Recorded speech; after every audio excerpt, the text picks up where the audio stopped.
Buenas tardes. Desde el Instituto de Investigaciones Jurídicas de la Universidad de Costa Rica, les damos la cordial bienvenida al segundo seminario virtual de Derecho Penal. Antes de comenzar, se les recuerda que pueden realizar sus preguntas en el transcurso de la conferencia, en la casilla de preguntas y respuestas que aparece en su pantalla. Las mismas serán respondidas por la persona expositora al final de la conferencia. Asimismo, se les informa que las licencias webinar no permiten activar la cámara ni el micrófono. Es por esta razón que no les salen las opciones. Sin más, le doy la cordial bienvenida a la doctora Patricia Vargas González, jueza de apelación de sentencia penal y profesora de Derecho Penal Especial en la Universidad de Costa Rica, quien nos presenta el tema Autoría y participación criminal en los delitos económicos y de evasión fiscal. Adelante, doña Patricia. Bueno, muy buenas tardes. Voy a iniciar compartiendo una presentación que puede ser de utilidad para comprender mejor lo que voy a exponer a continuación. Hoy voy a conversar con ustedes acerca de la autoría y participación en delitos económicos y específicamente en el delito de evasión fiscal. Primero que todo, quiero comentar o conversar con ustedes sobre la denominación del derecho penal económico y referirnos a esta, qué se comprende, qué se entiende por ella. En general, la expresión derecho penal económico se emplea para designar un conjunto de disposiciones penales que conciernen de manera específica al dominio del sistema económico. No es extraño que se delimite el derecho penal económico en función de las empresas, pues es obvio que estas tienen un papel muy importante que desempeñar en la actividad económica y en los ámbitos político y social. A partir de esta constatación, se ha tratado de determinar el ámbito del derecho penal económico y específicamente los alcances, tratándose de los comportamientos que deben ser incriminados, teniendo en cuenta las relaciones que existen entre las empresas y los demás actores de la vida en general, entre ellos el Estado y en general las instituciones públicas. Respecto de las relaciones entre las empresas y el Estado, se ha considerado los vínculos que derivan de ciertas funciones estatales, los impuestos, el medio ambiente, las tasas aduaneras en el comercio de mercancías, por ejemplo. En cuanto a las relaciones entre las empresas y los consumidores e inversionistas, se abarcan cuestiones que comúnmente están reguladas en las disposiciones que protegen a los consumidores de los riesgos relacionados con la fabricación, con la distribución o con la comercialización de productos en general, medicamentos, alimentos, bebidas, mercaderías en general. También normas que protegen la salud de las personas que están expuestas a estas mercaderías y que pueden ser de mala calidad, o normas que reprimen la falsificación de esas mercaderías. Igualmente, se consideran dentro del ámbito del derecho penal económico aquellas normas que sancionan comportamientos que atentan contra los inversionistas. Por ejemplo, lo que es la estafa, la administración fraudulenta y los delitos bursátiles. Igualmente, dentro de este gran tema que es el derecho penal económico, podemos comprender las figuras que están dirigidas a proteger la empresa misma y sus intereses. Verbigracia, la protección de marcas, la falsificación de mercaderías, por ejemplo. Es decir, queda claro que hablamos de una considerable gama de conductas y también habría que reconocer que tratándose del derecho penal económico, en muchos ámbitos este queda en un segundo plano, de manera que resulta privilegiado el derecho administrativo, por ejemplo, en materia tributaria. Ahora, Creo también necesario puntualizar algunos de los inconvenientes que suele enfrentar este derecho penal económico. Vean ustedes que es un derecho que se suele caracterizar por la presencia de demasiados elementos normativos en los tipos penales. De manera que es necesario remitirse a la legislación administrativa para concretar el contenido de cada tipo penal. Otro problema se da con la incorporación de las organizaciones y grupos en la esfera de autores, lo que ciertamente ha supuesto una crisis, si se quiere, en la teoría de la autoría y la participación, en términos, o como la hemos entendido clásicamente. También existen dificultades para concretar el bien jurídico en materias que pueden ser tan azarosas como lo es el mercado, el consumo, el orden económico, etc. Y ciertamente, reiterando con lo que ya les mencionaba antes, en cuanto a la normativa administrativa, el cruce constante que existe entre lo penal y lo administrativo, al punto que a veces deslindar uno de otro sea realmente complicado. Esto ha hecho que no en pocas ocasiones, pues la doctrina tienda a hablar de un subsistema penal, incluso planteándose la posibilidad de una parte general, si se quiere, que es distinta o que tiene matices distintos para los delitos económicos, con miras a darle cobertura a problemas generales que son importantes desde esta óptica de la delincuencia económica. Por ejemplo, todo lo relacionado con la responsabilidad penal de las personas jurídicas. Pero bueno, aquí la pregunta que hay que hacerse, yo creo que invierto un poco el orden de las cosas al iniciar con lo que bien podría ser la conclusión de mi exposición, es el cuestionarnos si se ha dado un uso excesivo del derecho penal también en el ámbito de lo económico. ¿Cuántos son los delitos que la Constitución Política costarricense exige para que el ordenamiento jurídico penal sea coherente con ella? Esto es una pregunta para la que no existe una respuesta clara, menos cuando hablamos de delitos que están relacionados con la economía o con los mercados. Está claro que el derecho penal tiene que tutelar los bienes jurídicos más importantes que protege la Constitución. Y también es cierto que de la Carta Magna no es posible derivar obligaciones de crear delitos y penas más allá de lo que podrían ser los bienes jurídicos fundamentales, por ejemplo, la vida, la libertad, pero incluso en relación con esos bienes jurídicos, la Constitución no dice cuántas de esas agresiones a tales bienes jurídicos deberían ser consideradas delitos. De ahí que podamos nosotros concluir que la creación de muchos delitos económicos no responde a un deber constitucional, sino a otros intereses o incluso a la existencia de tratados o compromisos internacionales que pues indiscutiblemente obligan al Estado costarricense. En esta materia del derecho penal económico siempre está abierta la discusión acerca de si es mejor acudir al derecho penal o si de repente es una solución más eficaz, más práctica, intervenir el ámbito de lo económico a través del derecho administrativo sancionador. Está claro que no hay una respuesta simple a esta pregunta porque ciertamente hay que acudir a uno u a otro.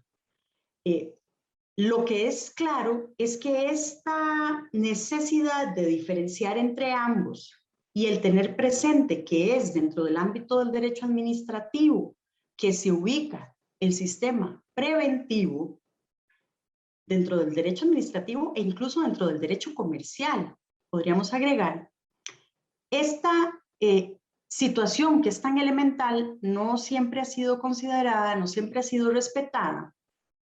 Y de ahí que para nosotros creo yo que es absolutamente claro que se ha violado el principio de ultima ratio y que se ha incurrido en excesos por parte del legislador en el ámbito de lo penal.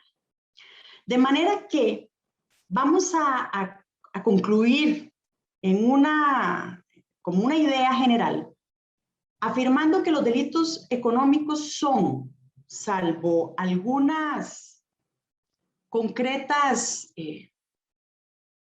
salvo algunos concretos casos, una contribución sancionadora a lo que ya está regulado o perseguido en leyes administrativas y en leyes comerciales, y que tiene como función reflejar una manera de concebir el mercado y las relaciones de contenido económico entre los individuos y el Estado.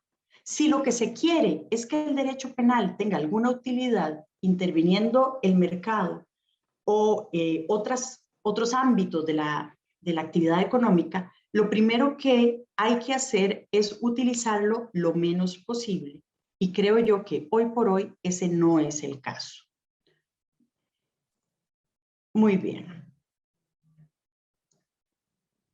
Esto es lo que les estoy planteando justo en la exposición ahorita que estoy avanzando en la presentación. Entender que el derecho administrativo sancionador debería ser la primera opción y el penal la última.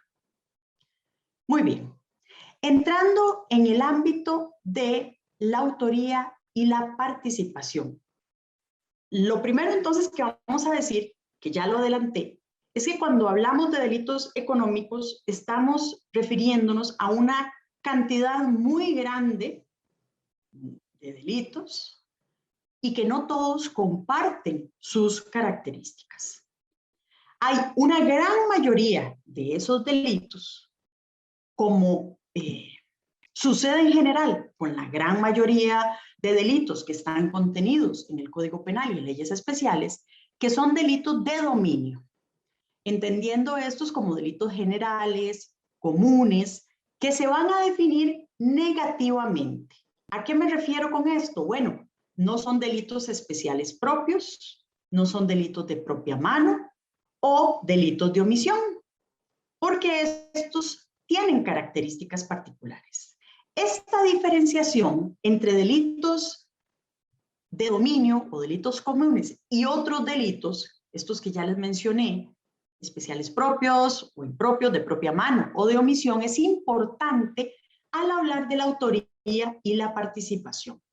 También es importante decir que si bien nosotros podemos usar el concepto de autoría desde distintos puntos de vista, desde distintos planos, hay uno que es elemental y que está referido a la determinación de quién es la persona que lleva a cabo el hecho que está contemplado en un determinado tipo penal. De manera que este es un problema que va vinculado exclusivamente a la acción. Uno de los grandes problemas que tiene la doctrina en general es separar al autor del partícipe. Establecer criterios para hacer esa separación entre lo uno y lo otro va a depender primero de lo que dispone el legislador en cada ordenamiento jurídico.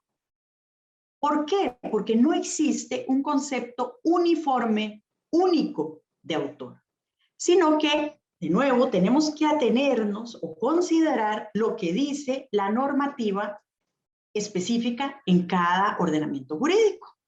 Vamos a considerar lo que señala el artículo 45 del Código Penal costarricense, que es el que regula el tema. Dice esta norma: es autor del hecho punible tipificado como tal quien lo realizare por sí, primer supuesto, o sirviéndose de otro u otros, segundo supuesto, y coautores los que lo realizaren conjuntamente con el autor. De esta norma, tal y como se las estoy puntualizando, vamos a extraer formas, varias formas de autoría dolosa, que son las que interesan a efectos de distinguir con la participación, que también es dolosa. ¿Cuáles? En primer lugar, podemos hablar de la autoría directa o inmediata. que está planteada en el artículo 45. Autor va a ser quien realiza de propia mano los presupuestos objetivos y subjetivos del tipo penal. Entonces, es la persona que acciona el arma de fuego, que le da muerte a otra, que sustrae un objeto, etc.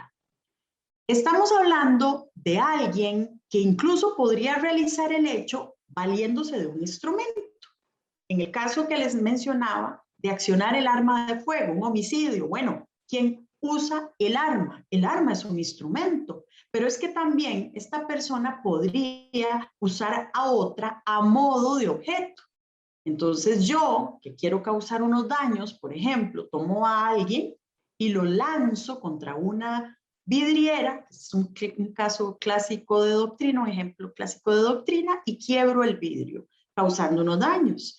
Esa persona que es arrojada funciona como un instrumento, porque no realiza acción, funciona cual si fuese un objeto. La autoría mediata está comprendida en la expresión del artículo 45 que habla de aquel que realiza el hecho sirviéndose de otro u otros. Ese otro u otros que es o que son los instrumentos no son autores. Hay una relación de dirección entre el llamado hombre de atrás y aquel que figura como subordinado, donde el autor tiene preponderancia sobre el instrumento, lo domina y lo hace actuar para él. El sujeto de atrás, el hombre de atrás, así llamado por la doctrina, comprende totalmente el acontecimiento y lo tiene en sus manos, de manera que manipula el hecho conforme a su voluntad. Si bien el instrumento realiza acción en sentido penal, porque en este caso el instrumento no funciona como un objeto, sino que sí realiza acción, es una acción que podría ser atípica, antijurídica o no culpable, dependiendo de las circunstancias del caso en particular. Muy bien. Adicionalmente, el artículo 45 prevé el supuesto de la coautoría. ¿Qué supone la coautoría? Bueno, tenemos dos posibilidades. El supuesto donde varias personas ejecutan de manera directa y conjunta la acción típica, o una segunda posibilidad donde lo que existe es una división del trabajo, acordado mediante una resolución común.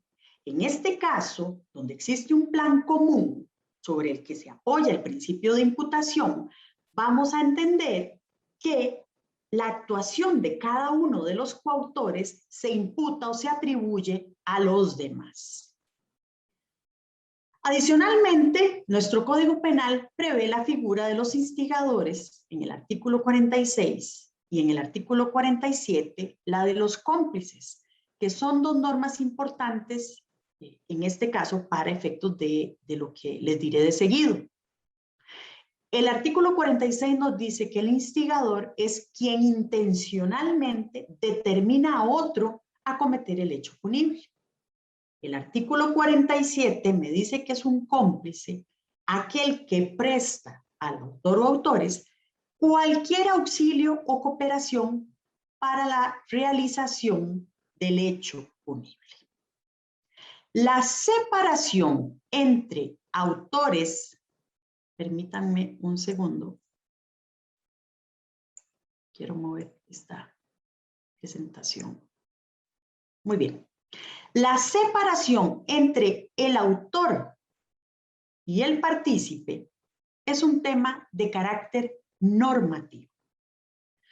Hay teorías que apuestan por manejar un único concepto de autor, de manera que se entiende que se debería castigar a quien haya dado un aporte al delito, con independencia de si ese aporte se puede clasificar como autoría, como coautoría, como instigación, como complicidad. ¿Por qué nosotros decimos categóricamente que el legislador costarricense rechazó el concepto unitario de acción? Fácil, porque tal y como les mencioné, y estoy enseñándoles nuevamente en la presentación, el legislador costarricense diferenció expresamente entre autores y partícipes, categoría que comprende instigadores y cómplices, de manera que ya queda claro que se rechazó por parte del legislador el concepto unitario de autor. Frente a un concepto extensivo de autor, que es el que contiene o del que se deriva este concepto unitario que recién les mencioné, hay un concepto restrictivo de autor, que es el que tiende a diferenciar entre autores y partícipes. Y allí es donde nos vamos a ubicar, porque es el que se corresponde con nuestra legislación y también porque es el que nos interesa a efectos de avanzar en esta exposición. El concepto restrictivo de autor es, de nuevo, el que diferencia entre autores y partícipes. Hay distintas vías dentro de este concepto restrictivo. Hay teorías subjetivas y teorías objetivas, que son las que impulsa o las que respalda la mayoría o la mayor parte de la doctrina. Y hablamos de teorías que pueden ser formal objetiva o material objetiva. Las teorías subjetivas ni siquiera las mencionamos porque se quedan en el ámbito de lo que desea el autor al cometer el hecho, si desea el hecho como propio o como ajeno. Un ámbito que claramente es muy peligroso en la medida en que se aleja de un derecho penal de acto y se acerca más a un derecho penal de autor. Pero bueno, dentro de estas teorías, las objetivas, allí la formal objetiva y la material objetiva, vamos a decir que en las primeras, las formales objetivas, autor es quien ejecuta la conducta que se considera como directa realización o ejecución total o parcial del tipo. Se da mucha importancia al tipo penal, de manera que cualquier otra contribución al ilícito otorga al sujeto la condición de partícipe. En las tesis objetivo-materiales se va a dar mayor importancia al valor sustantivo de la contribución que realiza el interviniente. Es decir, el autor se caracteriza, a grandes rasgos, por realizar una aportación de tal importancia, de tal relevancia, que haciendo una valoración material de ese aporte, es posible atribuírselo a alguien como si fuese propio.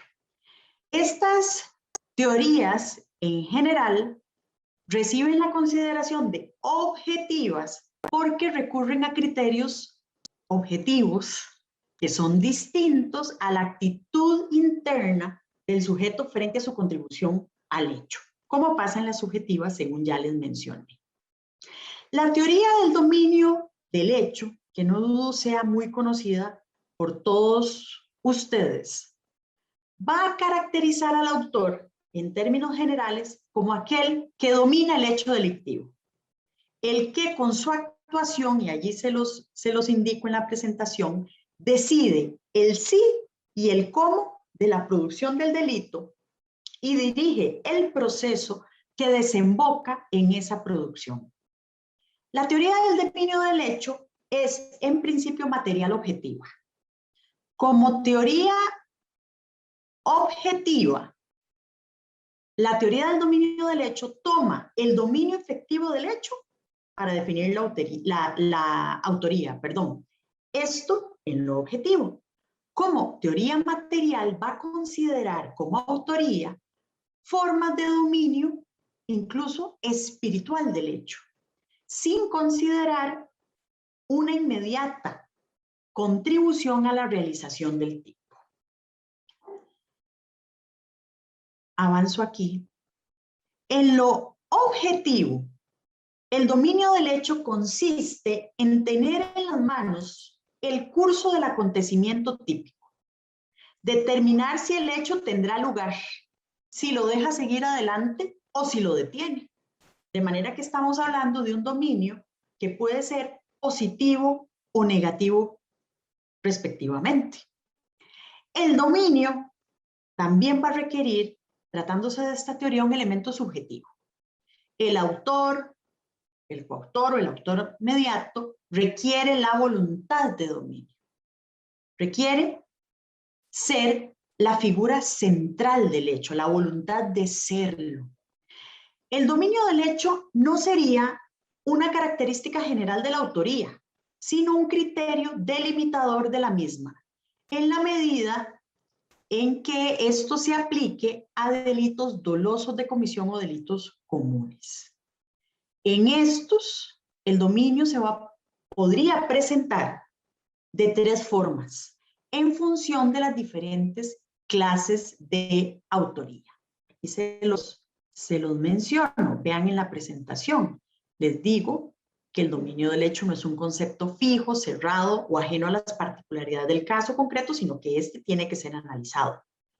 Delimita la autoría solo en determinados delitos dolosos de comisión, los delitos comunes. Ya vamos a ver qué pasa con otros tipos de delitos. Y que se puede presentar en tres formas según la clase de autoría. En la autoría individual e inmediata se verificaría el dominio de la acción. En la autoría mediata hay un dominio de la voluntad, porque se manipula el comportamiento humano, se manipula el comportamiento del instrumento. Y en la coautoría existiría un dominio funcional. Decimos en primer término que la autoría directa o inmediata se va a caracterizar por el dominio del hecho, porque la expresión más evidente de quién es la figura central es aquel que realiza de propia mano todos los elementos típicos. Quien los realiza tiene el dominio del hecho. En la autoría mediata es dominio de la voluntad, como ya les menciono, dominio de la voluntad del instrumento. Y en el caso del dominio funcional, recuerden que hicimos referencia a este concepto aludiendo a la intervención de varios sujetos en la realización del hecho, según la división del trabajo, la división de funciones. De manera que cada coautor no ostenta individualmente el dominio, como si fuese autor directo, autor inmediato o mediato, ni lo ostenta de modo parcial, sino que el dominio completo reside en la mano de varios, los cuales solo pueden actuar conjuntamente. Es decir, solo a través de todos funciona el plan común. Por eso es que en estos casos, se habla de dominio del hecho funcional. Entonces, como el dominio del hecho funcional es una actuación conjunta, conforme a la división del trabajo, se va a requerir un plan común, del cual se derivan justamente las contribuciones particulares, las funciones particulares. No hay, señores y señoras, una receta para diferenciar entre autoría y participación. El juez tiene que hacer un examen caso por caso acerca del peso, acerca del valor del aporte que cada participante da al acontecimiento total. Y es una valoración que se hace conforme al método del observador imparcial. Y los conceptos de autor y dominio del hecho no se pueden determinar a priori. ¿Qué les digo yo aquí en esta presentación que creo que es de particular importancia para lo que mencionaré de seguido? Que el dominio del hecho es una herramienta muy útil tratándose de los delitos dolosos de comisión o delitos comunes, generales, que son la mayoría de delitos que contiene el Código Penal y las leyes especiales.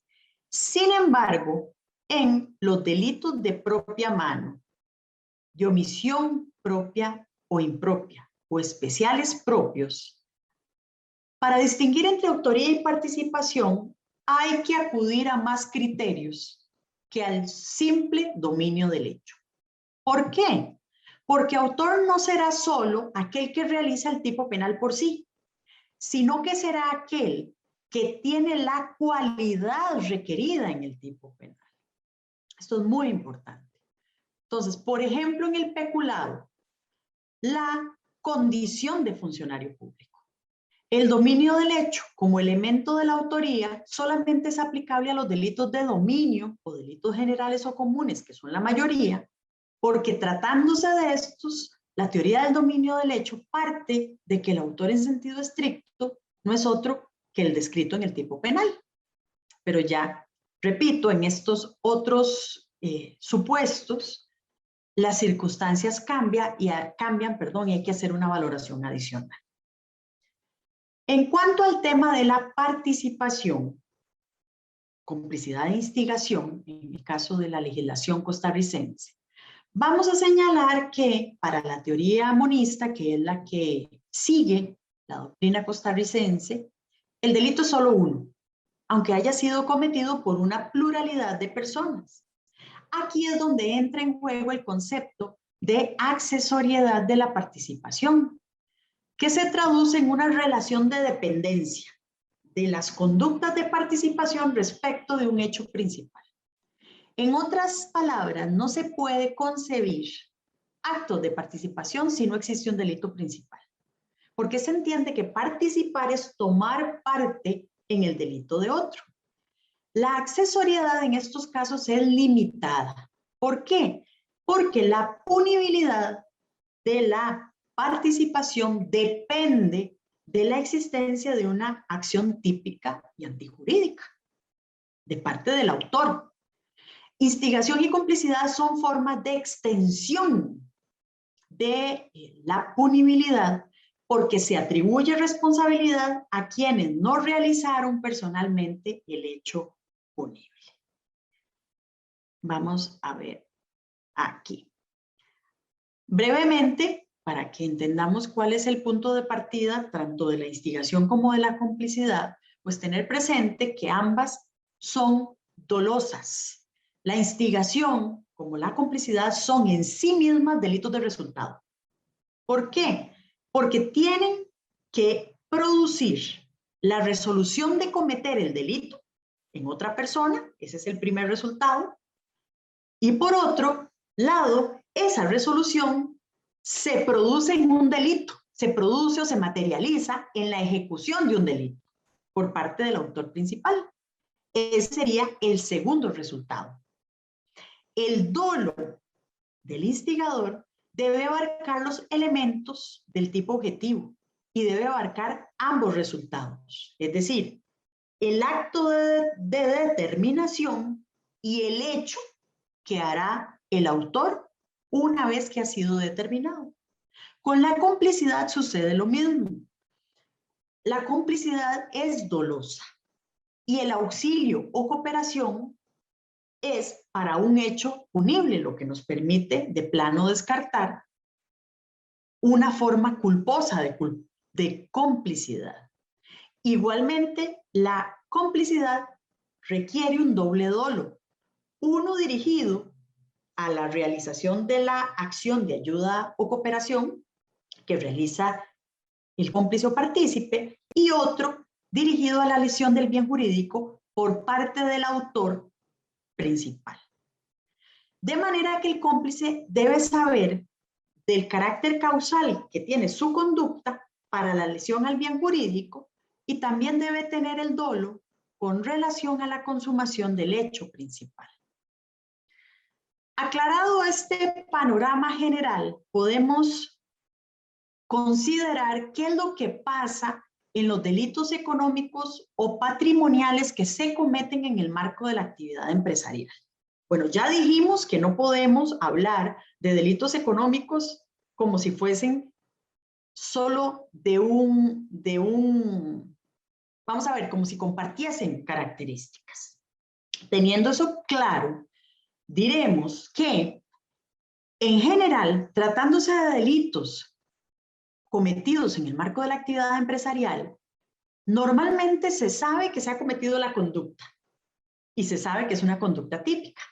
Pero lo que no resulta tan claro es a quién debe hacerse penalmente responsable por esa conducta.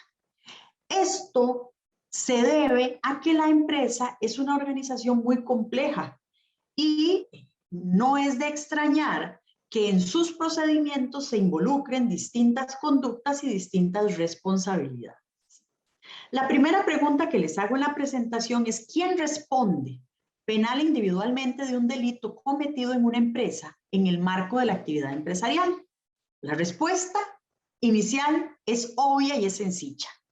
Como en cualquier otro delito, responde la persona que ha realizado la conducta descrita en el tipo penal, la conducta que está tipificada en el Código Penal o en leyes especiales.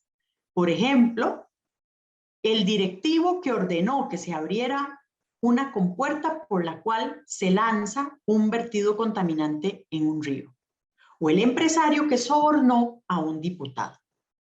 Sin embargo, reitero, no es de extrañar que estas conductas se den en el contexto de estructuras muy complejas, que pertenecen a unos, pero para las que trabajan otras personas, y en las que, además, generar un riesgo está permitido. Por lo que lo importante a efectos de responsabilidad no será quién active el riesgo, sino que ese riesgo no se controle. Entonces, aquí entramos en el mundo de la omisión. Se trata de determinar quién o quiénes estarían obligados a garantizar que un riesgo, que un peligro, no se transforme en un resultado. Entonces, en el ejemplo que les planteaba, un daño al medio ambiente, la pregunta principal no será la de quién generó el resultado, la contaminación, sino la de quién no impidió ese resultado, en la medida en que el ordenamiento jurídico penal o medioambiental lo exigía. Estamos entonces en el mundo de la responsabilidad por omisión. Vamos a ver aquí, permítanme. Esto lo voy a mencionar de seguido. Cuando hablamos, denme un segundo para tomar agua.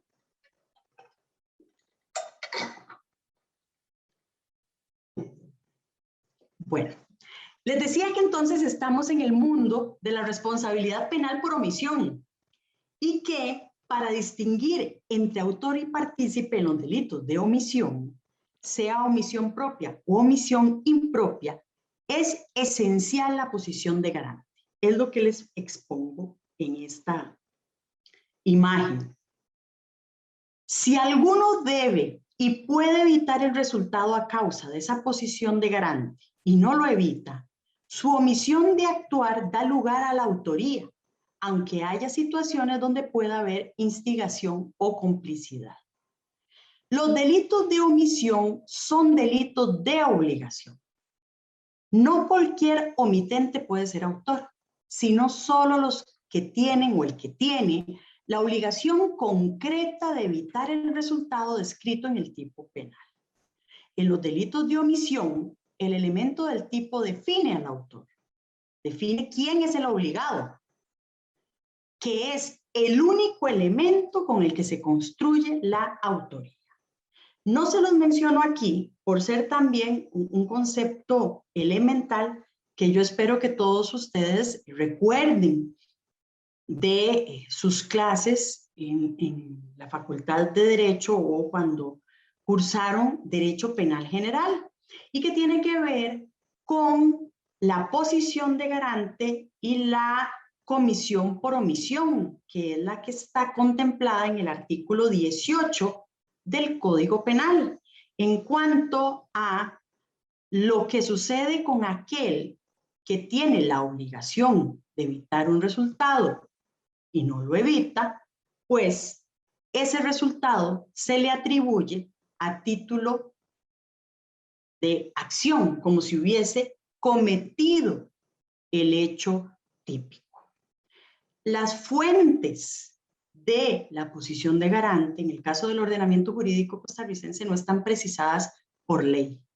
Ha sido la doctrina y la jurisprudencia las que las ha ido desarrollando. ¿Que esto es un problema de legalidad? Yo pienso que sí, y que lo deseable es que estos temas se regulen con ley por ley, como pasa en otros ordenamientos jurídicos, por ejemplo en el español.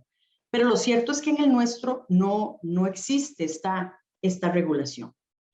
Y quizás haciendo un parangón de la legislación española, sobre todo la legislación alemana, que también regula el tema, podemos decir o establecer como fuentes de la posición de garante la ley, el contrato, la injerencia.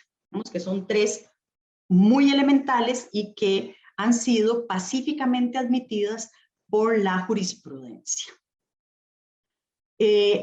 Un ejemplo para aquellos que tal vez no recuerdan rápidamente el concepto de la comisión por omisión. Bueno, pensemos en la madre o el padre que tiene el deber de alimentar al niño y el niño muere producto de esta omisión, pues a estos se les atribuiría un homicidio calificado, que es un delito, el homicidio, un delito de acción de resultado, para que entendamos claros, para que quedemos claros, perdón, sobre a qué nos referimos con este tema.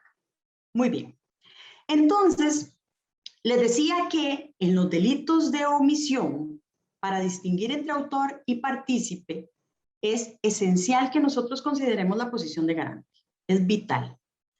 Porque el autor está definido justamente en función de esa obligación. En los delitos de omisión puede haber coautoría cuando varios tienen el deber de impedir el resultado y de común acuerdo omiten impedirlo. Varios obligados omiten realizar una obligación común. Por ejemplo, los miembros de una junta directiva de una sociedad que vende un producto nocivo para la salud omiten retirarlo del mercado tras conocer la situación. Sí se usan criterios de dominio del hecho para distinguir entre autoría y participación en los delitos omisivos. Y se considera que es autor quien es la figura central del acontecimiento y tiene la dirección de este, o quien posee el codominio funcional del hecho y puede hacer que éste prosiga o se detenga. El partícipe sería aquel que, sin ser la figura central, tiene un papel secundario en el desarrollo del acontecimiento o instiga al autor o le presta ayuda al autor. Sin embargo, y aquí es donde regreso a lo que les mencionaba en la presentación o en la imagen anterior, atendiendo a la división del trabajo que suele darse en la empresa, es importante, es relevante que se considere esta división, se distinga entre la horizontal y la vertical, ya que, sobre todo la vertical, comúnmente supone delegaciones de competencias, que si bien pueden ser legítimas, pueden ser válidas, no eximen de un deber de vigilancia y de control a los altos cargos de la empresa que delegan una determinada competencia. De manera que podría darse una posición de garante en los directivos que a su vez les genere una atribución de una conducta a modo de autoría en comisión por omisión, esto siempre que el delito lo permita. Reitero que estoy hablándoles en términos generales porque tratándose de delitos económicos son muchos y cada uno tiene sus propias particularidades. Tratándose de los subordinados, tener presente que si estos son meros instrumentos, pues se aplica la autoría mediata. Pero bien podría ser que no sean meros instrumentos, es decir, que sean personas que actúan sin engaño y con conocimiento del hecho delictivo que están cometiendo. Por ejemplo, aquel que vierte los residuos tóxicos en el río. Ello, en principio, podría propiciar la atribución de una autoría al subordinado, al empleado que vierte los desechos y eventualmente una participación en comisión por omisión de parte del directivo. Pero esto, reitero, quedará supeditado a las particularidades del tipo penal que se aplique en cada supuesto. Obviamente que hay cuestiones que podrían modificar la atribución de responsabilidad que se puede hacer a un subordinado. Qué sé yo, pensemos en el caso de un subordinado que si bien tiene una competencia delegada, en realidad no tiene una capacidad real de decidir para evitar la comisión del delito. Casos incluso de subordinados que aunque no son meros instrumentos, no los podemos calificar como tales porque actúan sin engaño, conocen la situación, en realidad bien podríamos encontrarnos ante situaciones límites muy cercanas al tema de la exculpación. Pensemos en el supuesto de aquel que actúa con miedo a perder su trabajo. En líneas generales, vamos a ver, vamos a plantear, tratándose de la autoría y participación en delitos económicos, algunas líneas generales. ¿Cuáles? Bueno, el administrador de una empresa podría responder como autor. Esto en delitos comunes o de dominio, cuando no impida el delito de un empleado a favor de la empresa en los casos donde ese administrador tiene una posición de garante. Por diversas razones. Recuerden que las fuentes de la posición de garante, reitero, están desarrolladas en la doctrina y en la jurisprudencia y se han admitido como fuentes, como mínimo 3: ley, contrato, injerencia. Entonces, los casos de una posición de garante, porque haya un riesgo propio de la actividad productiva de la empresa y el administrador no impide la comisión del delito. También se puede considerar que si hay una decisión colectiva de los administradores, van a cometer delito quienes la hayan adoptado con su voto. Quienes voten negativamente, pero no impidan el delito, eventualmente podrían responder si es que tienen una posición de garantía, un deber de garantía, en el entendido de que no impidieron el resultado pese a estar en condiciones de evitarlo. Finalmente, en cuanto a los órganos de ejecución, se entiende que estos responden como autores por el delito que no evitan, si es que también tenían una posición de garantía o control. En cuanto a los asesores, es una pregunta que surge cuando hablamos de estos temas. ¿Qué pasa con los asesores especializados? Bueno, en una economía cada vez más compleja, está claro que los administradores, los empresarios suelen apoyarse en asesores especializados. Y estos asesores suelen facilitar información especializada y de consejo a los órganos de decisión. La interrogante que surge se da cuando la labor del asesor, el consejo del asesor, se usa para adoptar una decisión que es delictiva. ¿Qué pasa con este asesor? Se podría hablar de una complicidad o una instigación al delito incluso y sancionar como tal. Pensemos en este ejemplo para irnos acercando al tema de la evasión fiscal. A es asesor fiscal de la empresa C.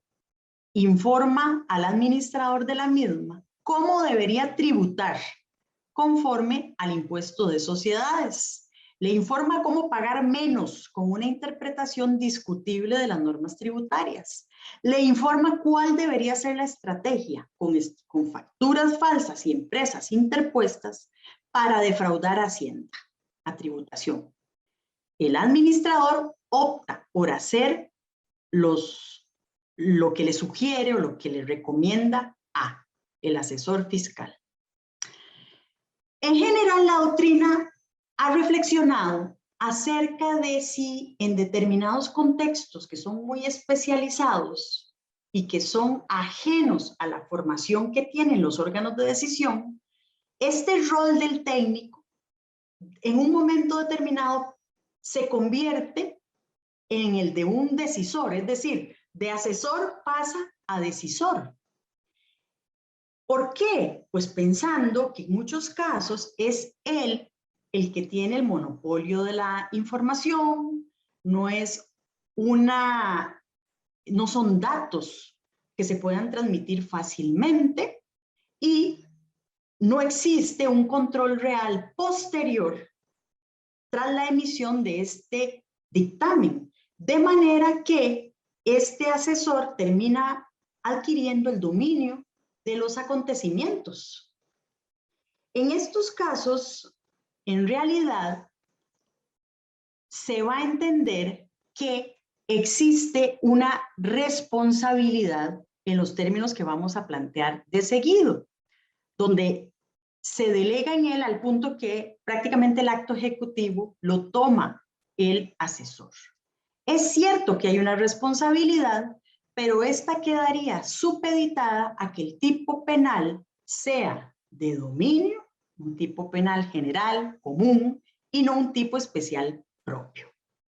También la doctrina se ha debatido con el tema del asesoramiento neutro, que les menciono allí. ¿Por qué? Se habla de una supuesta impunidad de las conductas neutras. Y es un tema que se acerca a la frontera del riesgo permitido. Es decir, si en atención a la libertad y los beneficios que suponen determinadas actividades sociales, que además requieren ser flexibles, nosotros deberíamos tolerar conductas que podrían ser peligrosas para ciertos bienes jurídicos. Y se trata o se plantea este tema del asesoramiento neutro, con miras a no asfixiar, para usar una expresión, las labores de asesoramiento jurídico, contable, fiscal, pensando que estas actividades se pueden ver ahogadas, asfixiadas, valga la reiteración, si hay una amenaza de pena en caso de que ese asesoramiento se utilice para una decisión delictiva. Y aquí es donde se ha cuestionado qué asesoramiento es el que se puede considerar típico en cuanto a participación de un delito de otro. ¿Qué es lo importante? Si será que basta con que el asesor sepa que la información va a servir de apoyo a un delito o es necesario que haga un despliegue de asesoramiento para adaptarlo al objetivo que es cometer un delito.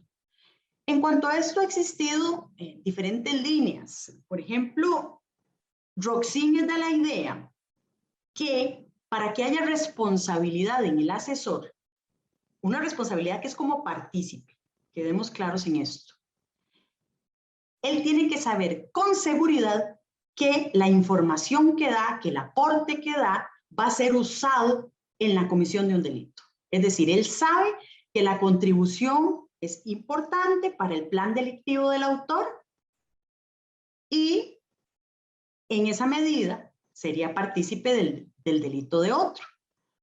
Pero dice Roxin, no lo será, no responderá como partícipe si esa utilización de la asesoría que él da solo es probable, a modo de dolo eventual, si le pusiéramos un parangón en esos términos, porque el asesor podría confiar en que el otro no cometerá el delito, no será autor.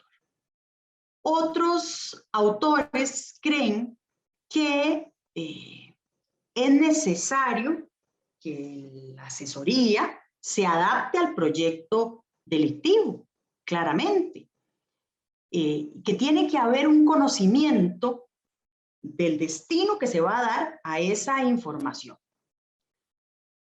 ¿Cuál es el tema aquí? En realidad, creo yo que la responsabilidad del asesor no es un tema subjetivo. Está claro que para tener responsabilidad como partícipe se requiere dolo, porque ya lo dijimos cuando hablamos del tema de la participación. Tiene que haber un dolo, al menos de participar, y pues una contribución activa. Pero lo relevante no es eso. En realidad, lo relevante es que el asesor contribuya conscientemente a la realización delictiva.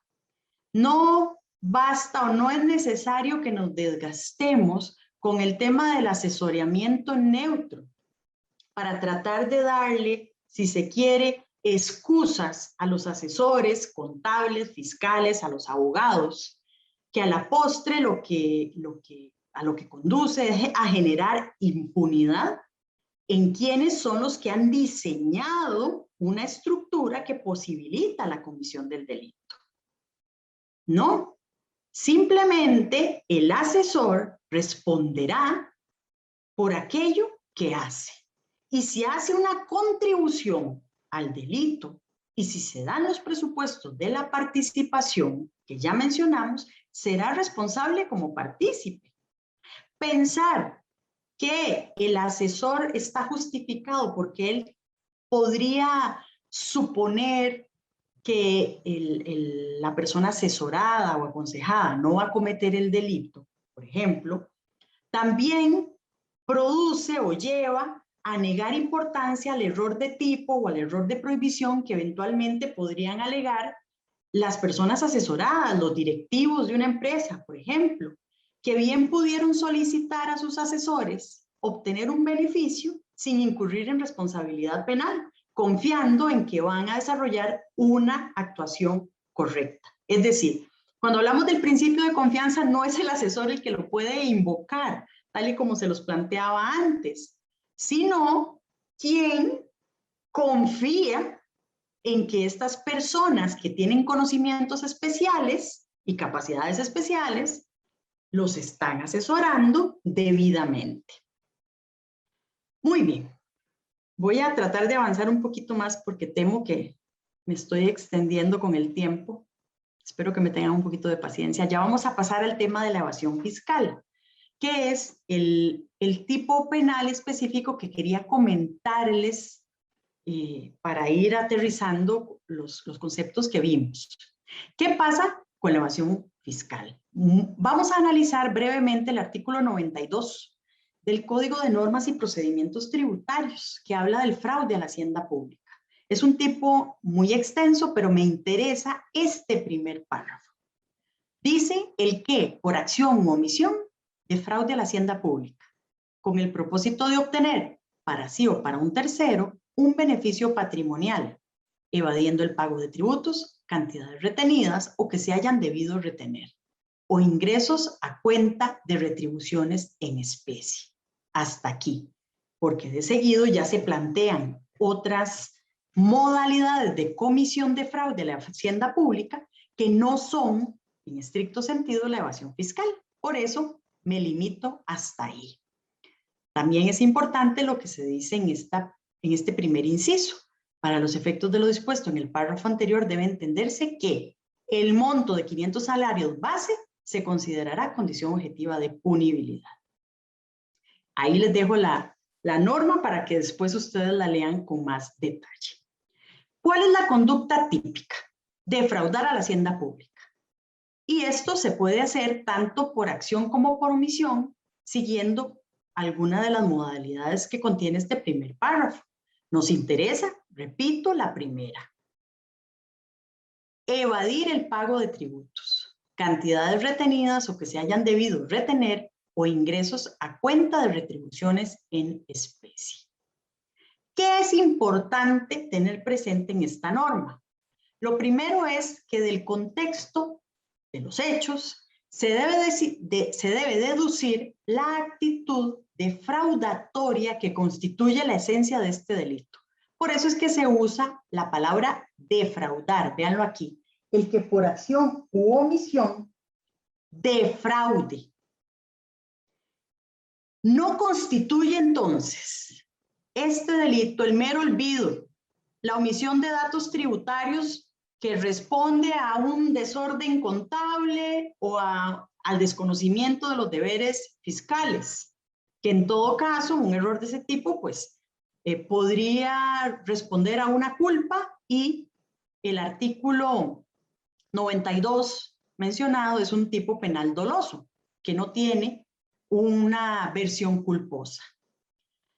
Este tipo penal exige, o es un tipo penal de resultado, que exige la producción de un perjuicio. Y este perjuicio se consuma desde el momento en que se evade el pago. Sin embargo, la penalidad del hecho viene condicionada a que ese perjuicio alcance una determinada cuantía. Y por eso se habla de una condición objetiva de punibilidad. Significa que no debe ser abarcada por el dolo, sino que son razones de conveniencia política las que hace que se fije una cantidad para diferenciar entre la infracción administrativa y el delito. ¿De qué estamos hablando en este caso? Bueno, 500 salarios base, es lo que dice el legislador. La defraudación tiene que ser de 500 salarios base o más para que se dé la conducta de interés para el derecho penal. Por debajo de este monto, lo que tenemos es una infracción de carácter administrativo. Y luego tenemos también que tiene un elemento subjetivo adicional al dolo específico, que es la búsqueda de un beneficio patrimonial para sí o para un tercero, y que es un tipo penal en blanco, porque las normas tributarias le dan contenido. ¿En qué medida pasa esto? Bueno, es presupuesto de este tipo penal la existencia de una determinada relación jurídica tributaria previa, por la que surgen los sujetos activos y pasivos del delito. Vean lo que dice la norma, me devuelvo. Evadiendo el pago de tributos, vamos a ver, el que por acción o omisión defraude a la hacienda pública con el propósito de obtener para sí o para un tercero un beneficio patrimonial. Evadiendo el pago de tributos, cantidades retenidas o que se hayan debido retener, o ingresos a cuenta de retribuciones en especie. Y para adelante no sigo porque son otras modalidades de comisión.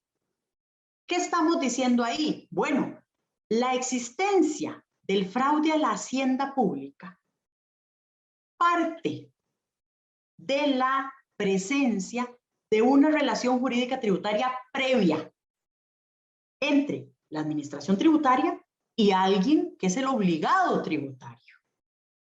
De manera que esta relación también me va a marcar quién va a ser el sujeto activo del delito y el sujeto pasivo.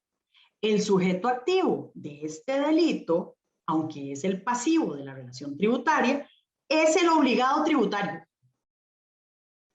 Y dice el artículo 15 del mismo Código de Normas y Procedimientos Tributarios que estamos hablando de la persona obligada al cumplimiento de las prestaciones tributarias, sea en calidad de contribuyente o de responsable. Es decir, estamos hablando de una norma penal en blanco que en cuanto al obligado tributario, en cuanto al sujeto activo, nos obliga a remitirnos a la norma tributaria para determinar quién puede ser ese sujeto, quién puede ser el autor del delito, quién es el obligado tributario. Y entonces, aquí vamos a un tema muy importante.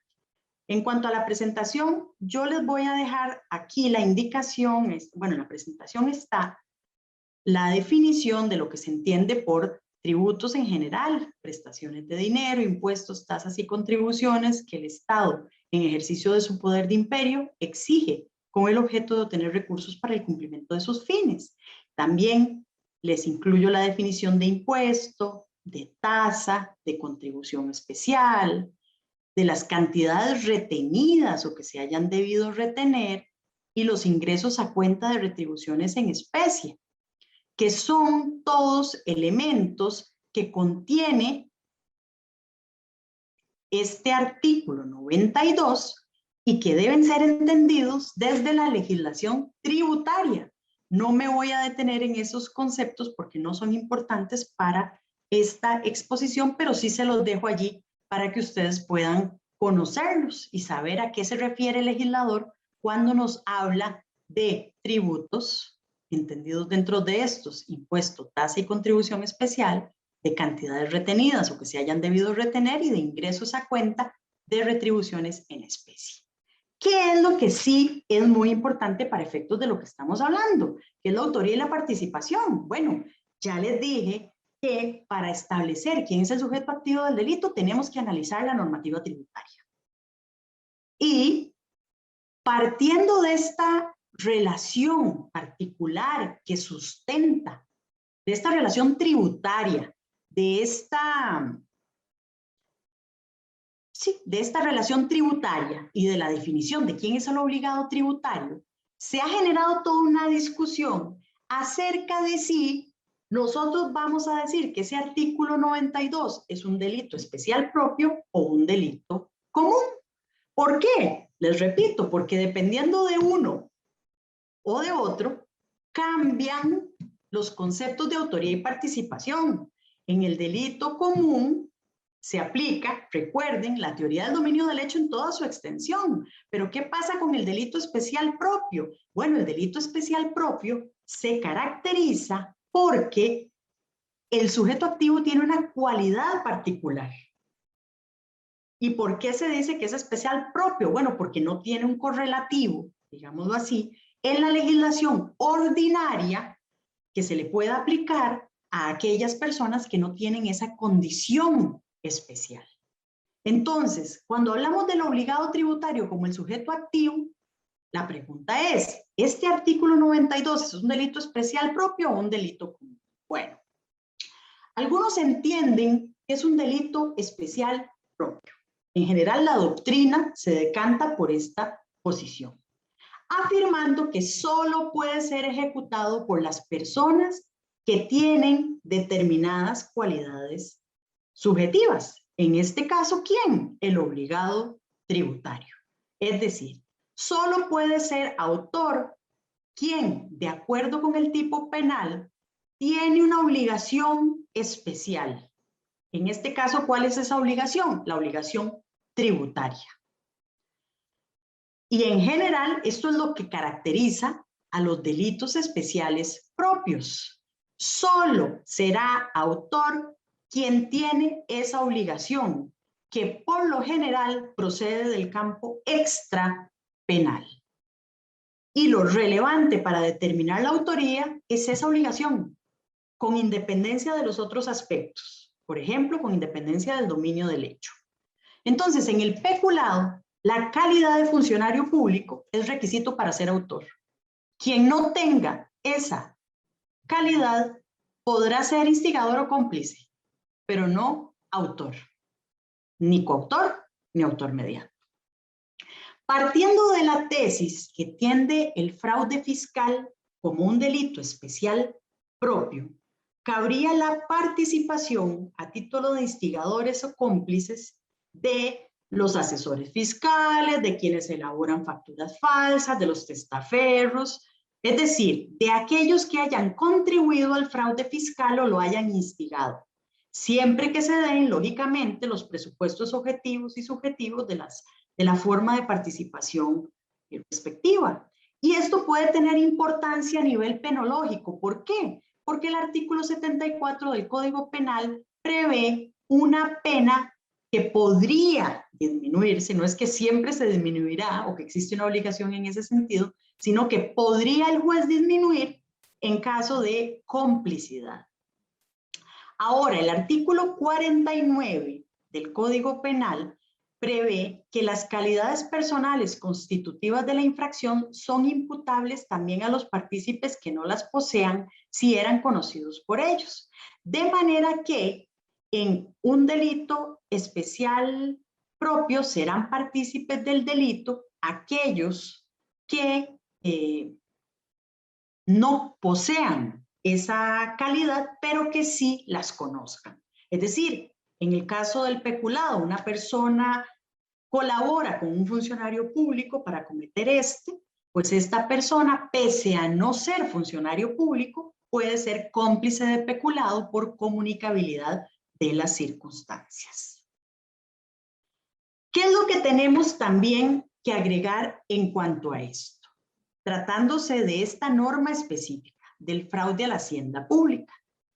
Muy bien, que si bien como tesis de principio en los delitos especiales propios, la calidad del sujeto es determinante para la existencia misma del delito, de manera que si falta esa calidad, el hecho será atípico, porque no hay un delito aplicable a quien no tiene esa calidad.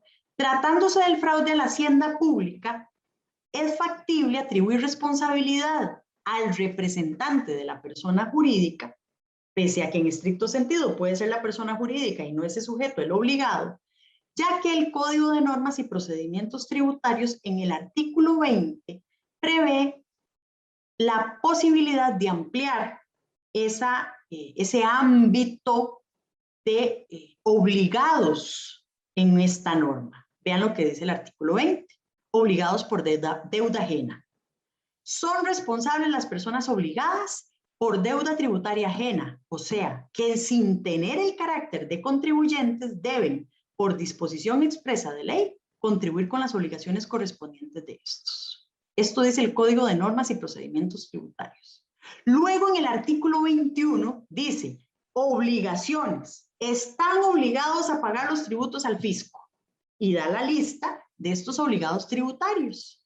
En el inciso B dice, los representantes legales de las personas jurídicas y demás entes colectivos con personalidad reconocida, entre otros. Es decir, aclaremos esto. Si el responsable, el obligado tributario es una persona jurídica, hay normas y nosotros decimos, perdón, que el fraude a la hacienda pública es un delito especial propio que solo podría ser cometido por el obligado tributario.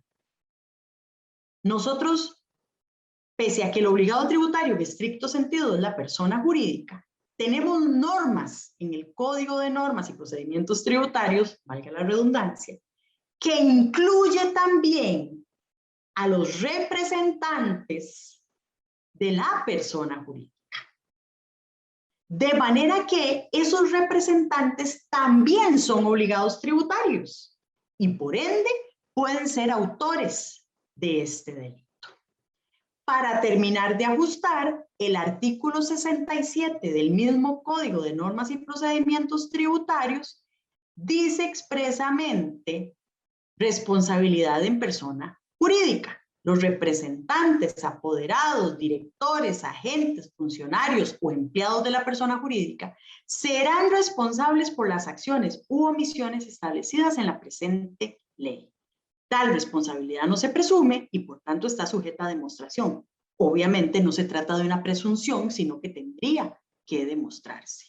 En resumen, los obligados tributarios abarca a los representantes y como tales podrían tener que responder por lo que se plantea en el artículo 92 que estamos analizando, aun y cuando en estricto sentido sea la sociedad, la persona jurídica, que se presenta ante tributación. Es importante agregar que en este delito de fraude a la hacienda pública o en cualquier otro especial propio, si es que optamos por esa lectura, cabe la coautoría si dos o más personas tienen las condiciones que requiere el tipo penal para ser autor y realiza la acción descrita. Finalmente, nada más mencionarles que en la jurisprudencia costarricense se ha decantado por una línea distinta, aunque creo yo que no, analizando un tipo penal con algunas variantes a este, al decir que es un delito común, con lo cual todos estos cuestionamientos que hemos hecho en relación con la autoría y participación, pues pierden, digamos, valor en la medida en que bastaría la teoría del dominio del hecho, el dominio del hecho, con todo lo que ya vimos para aplicar o para atribuir la autoría a alguien. Aquí les menciono una resolución del Tribunal de Apelación de Sentencia de San José del 2018 y una de la Sala Tercera del 2020 que afirman que este delito de fraude a la hacienda pública, el 92 que estaba mencionándoles, es un delito común. Interpretación que supondría una ampliación, lógicamente, en cuanto al ámbito de la autoría. No se presentarían, digámoslo así, tantas dificultades como las que les expongo yo al hablar de esta norma o de este delito como uno especial propio. Pues con esto yo concluyo la exposición y quedo a sus órdenes para las consultas que deseen realizar. Muchísimas gracias, doña Patricia, y muchas gracias por participar en este segundo seminario virtual de Derecho Penal. Vamos a dar unos segunditos en caso de que alguien tenga alguna pregunta. Y de una vez aprovechamos para indicarles a las personas participantes que les agradeceríamos mucho completar el formulario de evaluación a la conferencia que está en el chat.